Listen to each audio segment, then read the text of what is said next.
ఇబ్రహీంపట్నంలో జోగి రమేష్ కుటుంబాన్ని పరామర్శించిన మాజీ మంత్రి రోజా కూటమి ప్రభుత్వంపై నిప్పులు చెరిగారు. అరచేతిలో సూర్యుడిని అక్షంతలతో జగన్ను ఆపలేరని ధ్వజమెత్తారు. పోలీసులు పసుపు చొక్కాలు వేసుకోవాలని ఎద్దేవా చేశారు. పవన్ కళ్యాణ్ వేషాలు మాని లడ్డూ కల్తీపై సిబిఐ క్లీన్ చిట్ ఇచ్చాక ఏం సమాధానం చెప్తారని రోజా ప్రశ్నించారు.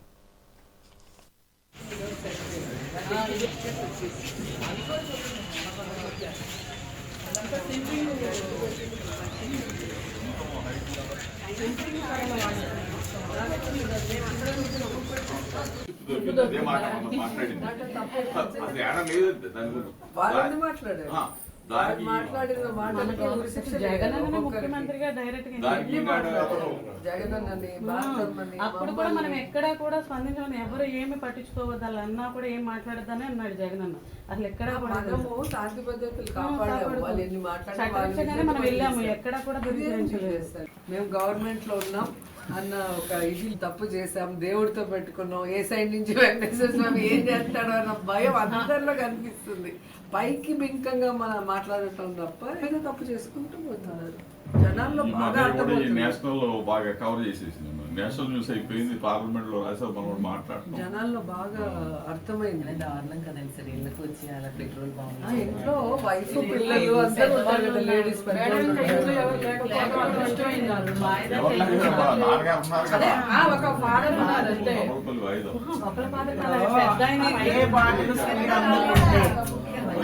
అంబేద్కర్ గారి రాజ్యాంగాన్ని పక్కన పెట్టి రెడ్ బుక్ రాజ్యాంగంతో ముందుకు వెళ్లాలనుకుంటున్నారు. ఇలాంటి ప్రభుత్వం ఈ రాష్ట్రంలో ఉండటానికి వీలు లేదు అని మేము ప్రజలు ముక్త కంఠంతో చెప్తున్నాం. దయచేసి ఈ పరిపాలనకి ఫుల్ స్టాప్ పెట్టి రాష్ట్రపతి పాలన తీసుకురావాలి.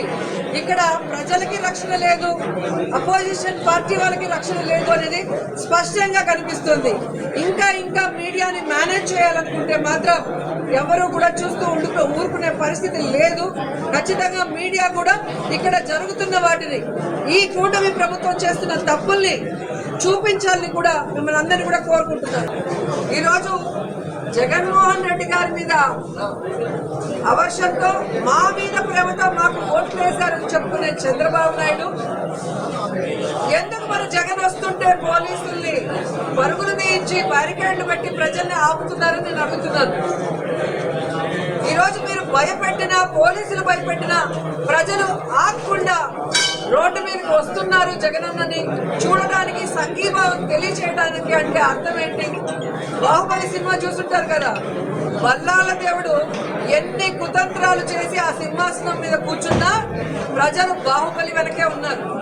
కాబట్టి వీళ్ళు ఈవీఎంలతో గెలిచిన ఎంపీలు, ఈవీఎంతో గెలిచిన ఎమ్మెల్యేలు, ఈవీఎంతో గెలిచిన మినిస్టర్లు, ఈవీఎంతో గెలిచిన డిప్యూటీ సీఎం, ఈవీఎంతో గెలిచిన సీఎం గారు భయపెడితే భయపడే ప్రజలు ఏపీలో ఎవరూ లేరన్న విషయం వాళ్ళు తెలుసుకోవాలి.